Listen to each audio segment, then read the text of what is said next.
देखो बेटा, good morning to all of you. 11.1 exercise में हमने 16 क्वेश्चन कर लिए थे। इससे आगे मैं कुछ क्वेश्चन करता हूँ। आज आपने एक्सरसाइज कंप्लीट कर लेनी है। पढ़िए इस क्वेश्चन को। Find the equation of a circle of radius 5 unit. क्या कहता है वो? आप ऐसे सर्कल की इक्वेशन बताओ जिसका रेडियस 5 यूनिट है, which lies within this circle. आपका सर्कल इस सर्कल में लाई करता है, जिसकी इक्वेशन क्या है? X square plus Y square plus 14x प्लस 10y minus 26 is equal to 0। तो देखो, अगर मेरा सर्कल जिसकी मेरे को इक्वेशन कैलकुलेट करनी है वो इस सर्कल में लाई करता है, तो मैं पहले मेरे सर्कल को इस सर्कल में रखूंगा। उससे पहले मैं इस सर्कल का साइज चेक करता हूं, मतलब इसका सेंटर और रेडियस कैलकुलेट करता हूं। इसका सेंटर क्या मानेंगे हम? Alpha and beta. क्या होता है? अगर हमारे सर्कल की इक्वेशन जर्नल फॉर्म में होती है तो उसका अल्फा क्या होता है? सेंटर, उस सर्कल के जो सेंटर होता है उसका एक्स कोऑर्डिनेट क्या होता है? जिस सर्कल की इक्वेशन जर्नल फॉर्म में होती है, minus half of coefficient of X, that is -7। ठीक है बेटा। What is the Y coordinate of the centre? Minus half of coefficient of Y, 2 5 10, that is -5। ठीक है। अब मेरे को सेंटर पता चल गया कि ये इक्वेशन जिस सर्कल को रिप्रेजेंट करती है उसका सेंटर का एक्स कोऑर्डिनेट -7 है, वाई कोऑर्डिनेट -5 है। अब रेडियस पता करो। रेडियस क्या होता है? जिस सर्कल की equation general equation of the circle की फॉर्म में गिवन है, या जिस सर्कल की इक्वेशन क्या है जर्नल फॉर्म में गिवन है, उसका रेडियस क्या होगा? Alpha square plus beta square minus constant term, यही होता है। तो r इज इक्वल टू कितना आ जाएगा? अल्फा स्क्वायर 49, बीटा स्क्वायर -5 का स्क्वायर 25 माइनस कांस्टेंट टर्म 26। तो ये 100 का स्क्वायर रूट कितना आएगा बेटा? 10। तो मुझे पता चल गया कि मेरा सर्कल अगर इस सर्कल में लाई करता है तो इस सर्कल का सेंटर 7 -5 है, रेडियस कितना है? 10। अब आप इन दोनों बातों को ध्यान में रख करके 5 रेडियस का सर्कल इस गिवन साइज के सर्कल में क्या करिए? ड्रॉ करिएगा। अब वो क्या कहता है कि आप एक ऐसे सर्कल की इक्वेशन बताओगे जिसका रेडियस 5 है, इस सर्कल में लाई करता है, एंड का मतलब साथ साथ एक बात और है, which touches the given circle at the point -1 3। इसका मतलब मेरा जो सर्कल है वो इस सर्कल के अंदर लाई करता है। और किस तरीके से लाई करता है? इस गिवन सर्कल को -1 और 3 पॉइंट पर टच करता है। तो गिवन सर्कल का सेंटर कौन है? -7 एंड -5।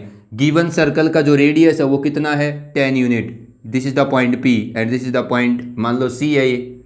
ठीक है ना, इस सर्कल का सेंटर है। अब देखो, मेरा सर्कल अगर इस सर्कल के अंदर लाई करेगा तो इस सर्कल का रेडियस 10 है, मेरे सर्कल का रेडियस 5 है। तो 5 रेडियस का सर्कल इसको किसी -1 और 3 पॉइंट पर टच करता हुआ मैं इसके अंदर ड्रा करूंगा। तो 5 रेडियस का मेरा सर्कल है जो इसके अंदर बनाना है। ठीक है। और इसको -1 और 3 पॉइंट पर मेरा सर्कल क्या करता है? टच करता है। तो मेरे सर्कल का रेडियस 5 है, तो मेरे सर्कल का डायमीटर कितना हो गया? 10। अगर 10 डायमीटर का सर्कल इस गिवन सर्कल को किसी पॉइंट पर टच करते हुए बनाना है तो इसका मतलब वो 10 डायमीटर का सर्कल क्या करेगा? इस सर्कल के सेंटर से पास करेगा। ठीक है ना। अगर कोई भी सर्कल जो 10 डायमीटर का इसके अंदर लाई करेगा और इसको किसी पॉइंट -1 और 3 पर क्या करेगा? टच करेगा, तो वो इस सर्कल के सेंटर से अपनी सर्कमफ्रेंस को ले जाएगा। ठीक है। और ये जो आपके पास रेडियस है बड़े वाले सर्कल का, ये उसके लिए किसका काम करेगा? सेंटर का काम करेगा। तो मान लेता हूं इसका सेंटर क्या है? C डैश है ना, डायमीटर का काम करेगा। तो ये जो CP है, जो बड़े वाले सर्कल का रेडियस है, ये छोटे वाले सर्कल के लिए जो अंदर बनाया है इसके, ठीक है, डायमीटर का काम कर रही है। और मेरा जो सर्कल है जो बड़े वाले सर्कल को के अंदर लाई करता है वो -1 और 3 पर बड़े वाले सर्कल को टच करता है। ठीक है। अब मेरे सर्कल का डायमीटर 10 है, इस पॉइंट पर टच करता है, इसलिए मेरा सर्कल किससे पास हो रहा है? इसके सेंटर से गुजर रहा है। अब ये 10 डायमीटर का सर्कल, आपको क्या चाहिए? इस सर्कल की इक्वेशन लिखने के लिए ये भी 5 है। ठीक है, ये भी 5 है, ये सेंटर है इस बड़े वाले सर्कल का। आपको सेंटर का एक्स और वाई कोऑर्डिनेट चाहिए। कैसे आएगा सेंटर का एक्स और वाई कोऑर्डिनेट? C और P ये डायमीटर है इस छोटे वाले सर्कल की, तो C डैश क्या है? सेंटर है। तो अगर ये डायमीटर है तो डायमीटर के एंड पॉइंट के कोऑर्डिनेट का उस डायमीटर के ऊपर जो सेंटर लाई करता है, सेंटर वाला पॉइंट क्या होता है? Mid point. तो आप इसके मिड पॉइंट कैलकुलेट करो। CP का मिड पॉइंट है बेटा C डैश, इसमें x1 + x2/2 -4, y1 + y2/2 -1। ये क्या आ गया? ये आपके पास जो सर्कल इस बड़े वाले सर्कल के अंदर लाई कर रहा है जिसका रेडियस 5 है और -1 और 3 पॉइंट पर इस बड़े वाले सर्कल को टच करता है, उसका क्या आ गया? सेंटर आ गया। रेडियस कितना है उसका? पहले से ही पता है 5 है। लिखो इसकी इक्वेशन, x 4, तो -4 + 4 हो जाएगा। y माइनस के, सेंटर का y कोऑर्डिनेट -1 + 1 हो जाएगा, square is equal to radius का स्क्वायर 25। ये मेरे पास इस अंदर वाले सर्कल की इक्वेशन आ गई। समझ गए? बस थोड़ा सा आपको दिमाग लगाना है और कुछ नहीं है इसमें। वो जो बोल रहा है उससे आप सेंटर और रेडियस कैलकुलेट करो। इक्वेशन ऑफ सर्कल लिखने के लिए हमें दो ही चीज़ें चाहिए, एक सर्कल का सेंटर और एक सर्कल का रेडियस। नेक्स्ट देखो, a circle having the radius 2 lies in the first quadrant, इसी का क्वेश्चन नंबर 18 है।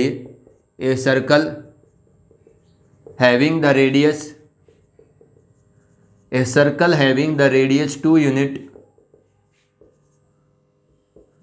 ठीक है, lies in the first quadrant, lies in the first quadrant, lies in the first quadrant, touches both the axes, touches both the axes। ये circle है जिसका radius 2 unit है, जो फर्स्ट क्वाड्रेंट में लाई करता है, वो दोनों एक्सिस को टच करता है। अब सुनिए बात, find the equation of a circle. अब इसकी इक्वेशन बतानी है जो अब बोल रहा है, find the equation of a circle. वो क्या कहता है कि आप एक ऐसे सर्कल की इक्वेशन बताओ, having the centre at 6, 5, having the centre at 6,5 and touches the above circle, and touches the above circle externally, और इस ऊपर वाले सर्कल को बाहर से टच करता है और 6, 5 उसका सेंटर है। ऐसे सर्कल की इक्वेशन बताओ। देखो कैसे बताएंगे, क्या कह रहा है बेटा, find the a circle having the radius 2 unit lies in the first quadrant touches both the axis. यहां तक की बात एक सर्कल के बारे में बोली है। क्या कहता है कि एक सर्कल है जिसका रेडियस 2 यूनिट है, वो दोनों एक्सिस को टच करता है। ये मान लो सेंटर है उस सर्कल का। अगर वो सर्कल दोनों एक्सिस को टच करता है तो उस सर्कल की शेप ऐसी होगी। ये मेरा ऐसा सर्कल है जो दोनों एक्सिस को टच कर रहा है, और इस सर्कल का रेडियस कितना बोला गया है, 2 यूनिट। अगर इसका रेडियस 2 यूनिट है और ये दोनों एक्सिस को टच करता है, तो बेटा इसके सेंटर का भी एक्स कोऑर्डिनेट 2 यूनिट होगा और सेंटर का वाई कोऑर्डिनेट भी क्या होगा, 2 यूनिट होगा। अगर ये सेंटर है तो सेंटर का एक्स कोऑर्डिनेट भी 2 है और वाई कोऑर्डिनेट भी 2 है। क्यों? क्योंकि ये दोनों एक्सिस को टच कर रहा है और इसका रेडियस 2 है। ठीक है, क्योंकि ये क्या होगा, पॉइंट एम और एन पर परपेंडिकुलर रेडियस। ये एक्स एक्सिस जो है, ये एक्स एक्सिस इस पॉइंट एम के कोरस्पोंडिंग क्या है, इसके ऊपर टेंजेंट है, और वाई एक्सिस इस पॉइंट एन के कोरस्पोंडिंग सर्कल पे टेंजेंट है। तो सर्कल के कोई लाइन टेंजेंट जिस पॉइंट ऑफ कॉन्टैक्ट पे होती है वहां आपके सर्कल का रेडियस परपेंडिकुलर होती है। अब देखो क्या कहता है वो, अब इस बात से आगे एक सर्कल की इक्वेशन लिखवाता है। ये तो यहाँ तक क्या है, एक सर्कल के बारे में बदला था वो मैंने बना दिया। अब इससे आगे क्या कर रहा है, ऐसे सर्कल की इक्वेशन बताओ जिसका सेंटर 6, 5 है और जो ऊपर वाले लिखे हुए या ऊपर जो सर्कल बोला गया है उस सर्कल को बाहर से टच करता है। तो एक ऐसा सर्कल हम बनाएंगे या एक ऐसे सर्कल की इक्वेशन वो लिखवाना चाहता है जो इस गिवन सर्कल को या इस अबो सर्कल को बाहर से टच करता है, और इस सर्कल का जिसकी इक्वेशन लिखने के लिए बोल रहा है जो सेंटर है वो क्या है, 6 और 5 है। कैसे लिखेंगे आप इस सर्कल की इक्वेशन बेटा, बोलो। आप इन दोनों पॉइंट को ज्वाइन कर दो, उस सर्कल के सेंटर को इस गिवन सर्कल के सेंटर से क्या कर दीजिए, ज्वाइन कर दीजिए। तो ये तो क्या है बेटा, 2 यूनिट रेडियस ही है। ये पॉइंट मान लो L है, ये P है। मुझे इस सर्कल का सेंटर पता है, इस सर्कल का भी सेंटर पता है, तो मैं क्या कर सकता हूँ, दोनों सेंटर के बीच की डिस्टेंस CP क्या होगी, दोनों सर्कल के सेंटर के बीच की डिस्टेंस स्क्वायर रूट ऑफ दोनों सर्कल के सेंटर के x कोऑर्डिनेट के डिफरेंस का स्क्वायर, 6 - 2 का स्क्वायर, x2 - x1, दोनों सर्कल के सेंटर के y कोऑर्डिनेट के डिफरेंस का स्क्वायर, 5 - 2 का स्क्वायर। तो दोनों सर्कल के सेंटर के बीच की डिस्टेंस कितनी आती है, 4 का स्क्वायर 16, 3 का स्क्वायर 9, 25 का स्क्वायर रूट कितना आएगा, 5। इसका मतलब यहाँ से लेकर यहाँ तक की डिस्टेंस 5 यूनिट है, तो ये 2 है, तो बेटा ये कितना यूनिट हो गया, 3। तो मेरे पास क्या था, इस बाहर वाले सर्कल का सेंटर तो पहले से ही था, रेडियस और पता चल गया। तो इक्वेशन क्या आ जाएगी बताओ, सेंटर और रेडियस पता चल गया ना आपको। तो x - h का स्क्वायर मतलब सेंटर के x कोऑर्डिनेट का स्क्वायर, y माइनस सेंटर का y कोऑर्डिनेट कितना है, 5, उसका स्क्वायर, सर्कल के रेडियस का स्क्वायर, सर्कल का रेडियस 3 है उसका स्क्वायर 9। आप इसको ओपन करेंगे तो आपको एक जो सॉल्यूशन दिया है क्वेश्चन में वो पता चल जाएगा। यहाँ तक भी छोड़ सकते हो तुम, ठीक है। ये एप्लीकेशन के क्वेश्चन है। अब नेक्स्ट देखिएगा, ये एक कंसेप्ट है बेटा, position of a point with respect to a circle. Position of a point, position of a point with respect to a circle. एक सर्कल के रिस्पेक्ट में एक पॉइंट की पोजीशन को स्टडी करेंगे हम, कि एक पॉइंट अगर हमारे पास हो तो सर्कल की रिस्पेक्ट में उस पॉइंट की पोजीशन को कैसे चेक किया जा सकता है कि वो पॉइंट सर्कल के सरफेस पे है, अंदर है या बाहर लाई करता है सरफेस से। देखिए ध्यान से सुनना इस कंसेप्ट को। मैं मान लेता हूँ ये मेरा सर्कल है और इस सर्कल को मैं जर्नल सर्कल की इक्वेशन से रिप्रेजेंट करता हूँ। मतलब एक जर्नल सर्कल लेते हैं हम, x² y² 2gx 2fy plus c is equal to 0। General circle जो प्रॉपर्टी शो करेगा पॉइंट की पोजीशन के बारे में वो सभी सर्कल पे लागू होगी, क्योंकि ये सबको रिप्रेजेंट करता है। इस जर्नल सर्कल का सेंटर क्या है, -g एंड -f। ये मैं एक पॉइंट लेता हूँ जिसकी मेरे को पोजीशन स्टडी करनी है h के। आप इस सर्कल के सेंटर को इस पॉइंट से मिला दो। This is the radius of this circle. Radius क्या है इसका, g² plus f² minus c। जिस इक्वेशन से इस सर्कल की इक्वेशन को रिप्रेजेंट किया, मतलब जो आपने सर्कल माना है जर्नल सर्कल, तो जर्नल सर्कल का सेंटर ये होता है, रेडियस ये होता है। मान लीजिए जिस पॉइंट की मैं पोजीशन चेक करना चाहता हूँ वो पॉइंट ये है, इस सर्कल का सेंटर ये है। यहाँ से लेकर आपके पास जो ये है यहाँ तक L तक क्या है सर्कल का रेडियस। तो देखो आपको इस ग्राफ में या इस फिगर में क्या दिखता है, जब पॉइंट सर्कल की सरफेस से बाहर है तो पॉइंट का और सर्कल के सेंटर के बीच का जो डिस्टेंस है बेटा वो सर्कल के इस रेडियस से ज़्यादा है। तो according to the geometrical situation, if the point P is outside the surface of the circle, then the distance between the center of the circle and the given point is always greater than the radius of the circle। लेकिन ये जो condition है या तो इससे check कर लेना, circle के सेंटर से और आपके पॉइंट के बीच की जो डिस्टेंस है वो सर्कल की रेडियस से ज़्यादा आती है, पॉइंट बाहर है। अब मैं इसको यहाँ से एक रिजल्ट कैलकुलेट कर देता हूँ आपके लिए। सर्कल के सेंटर और पॉइंट के बीच की डिस्टेंस बताओ क्या आएगी, बताओ h प्लस g का स्क्वायर, दोनों पॉइंट के x कोऑर्डिनेट के डिफरेंस का स्क्वायर, और P और C दोनों के y कोऑर्डिनेट के डिफरेंस का स्क्वायर करोगे ना, उसको तुम y2 कहो, इसको y1, तो k प्लस f का square is greater than r, squaring on both side. h plus g square k plus f square is greater than r square. Solve करो, h square plus g square plus 2gh बेटा, k square plus f square plus 2kf is greater than r square. अब r square क्या है बेटा, h square ना r square है g square plus f square minus c। अब देखो g square से g square cancel, f square से f स्क्वायर कैंसिल। अब क्या बच गया, h स्क्वायर बच गया, k स्क्वायर बच गया लेफ्ट साइड में 2gh, ठीक है ना, plus 2kf plus c is positive, ठीक है ना, ये चीज़ आती है।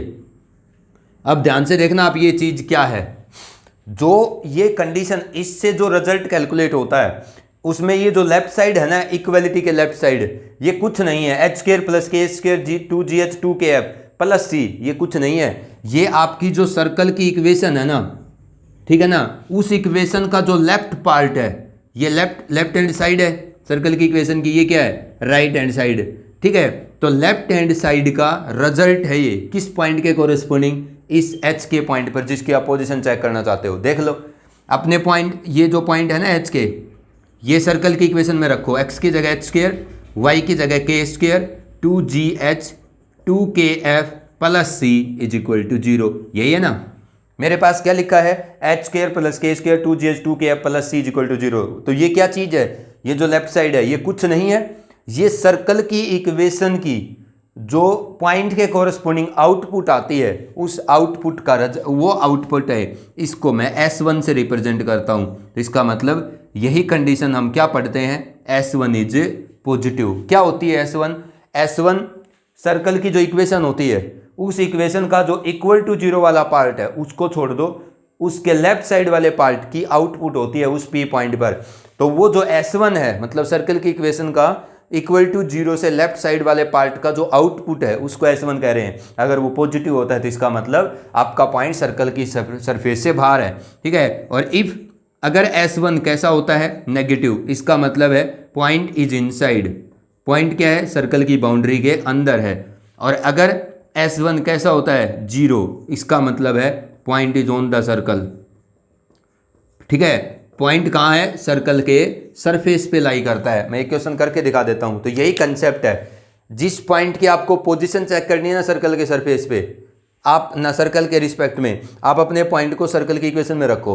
अगर सर्कल की इक्वेशन पॉजिटिव आउटपुट देती है तो पॉइंट बाहर है, नेगेटिव आउटपुट देती है तो पॉइंट अंदर है, और जीरो देती है आउटपुट तो आपका पॉइंट सर्कल के सरफेस पे लाई करता है। ये ध्यान रखेंगे। ये मैंने CP ग्रेटर देन R से ही जनरेट किया, ज़्यादा आसान रहेगा। अब देखो मैं एक क्वेश्चन करके दिखाता हूँ। S1 का मतलब है सर्कल की इक्वेशन जो है ना उसका इज इक्वल टू जीरो से लेफ्ट वाला पार्ट है, उसकी आउटपुट को हम S1 कहते हैं, उस पॉइंट के corresponding. Examine whether the point 2 3 lies inside और आउटसाइड द सर्कल। देखो ये एक पॉइंट है 2 3, ठीक है। मैं फर्स्ट पार्ट कर रहा हूँ क्वेश्चन नंबर 19 का। x square y square 2x 2y, x square plus Y square plus 2x plus 2y minus 7 equal to zero, ठीक है ना। Minus 7 is equal to zero. ये सर्कल है। इस सर्कल के सरफेस में जिसकी इक्वेशन गिवन आपको, इस 2 3 पॉइंट की पोजीशन चेक करनी है। कैसे चेक करूंगा मैं? सर्कल की जो इक्वेशन है ना बेटा, उसको इज इक्वल टू जीरो में लिखो। अगर नहीं लिखी हुई है तो लिखी हुई है। अब सर्कल की इक्वेशन को इज इक्वल टू जीरो में लिखने के बाद जो इज इक्वल टू जीरो से लेफ्ट वाला पार्ट है सर्कल की इक्वेशन में, उसको एस बोलो और इक्वल टू जीरो, ठीक है ना। सर्कल की इक्वेशन को आपने सबसे पहले क्या करना है, इज इक्वल टू जीरो की फॉर्म में लिखना है। तो इज इक्वल टू जीरो तो यहां भी है, इस लेफ्ट वाले पार्ट को मतलब इस इक्वेशनल साइड को क्या बोलता हूं मैं, एस बोलता हूं। अब एस क्या है, सबसे पहले आपने अपनी सर्कल की इक्वेशन से एस निकालना है। क्या है x? S x square plus Y square plus 2x plus 2y minus 7। Circle की इक्वेशन से जो इक्वेशनल पार्ट है, मतलब सर्कल की इक्वेशन को इज इक्वल टू जीरो में लिखो, फिर इक्वल टू से इधर वाला पार्ट को हम एस कहते हैं। एस निकाला। अब एस की आउटपुट निकालो किस पॉइंट पर, जिस पॉइंट की आप पोजीशन चेक करना चाहते हो। ये क्या कहलाएगा, S1। किसी पॉइंट पर S की आउटपुट S1 होगी।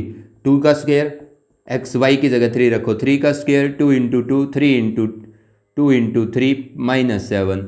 कितना आएगा बेटा ये, 4 plus 9 plus 6 plus 4 plus 6 minus 7। तो कितना हो गया ये, 8 9 17 6 23 माइनस 7 कितना आ जाएगा, 16, ठीक है। That is positive. इसका मतलब S की आउटपुट इस P पॉइंट पर, जिसको आप S1 कहते हो, पॉजिटिव है। अगर पॉजिटिव है so point P is outside the circle. ये आसान तरीका है कि आप अपने सर्कल की जो S पार्ट है, S पार्ट कौन सा होगा, इज इक्वल टू जीरो से लेफ्ट साइड वाला, ठीक है। तो आपने सर्कल की इक्वेशन के S की वैल्यू निकालनी है अपने पॉइंट पर। पॉजिटिव आती है तो पॉइंट बाहर है, जीरो आती है तो पॉइंट सरफेस पे है, नेगेटिव आती है पॉइंट अंदर है। अब आपने 11.1 एक्सरसाइज को कंप्लीट कर लेना है, ठीक है। और यहीं तक सिलेबस में आएगा, अपने नेक्स्ट एक्सरसाइज जो है वो सिलेबस में नहीं आएगी, ठीक है।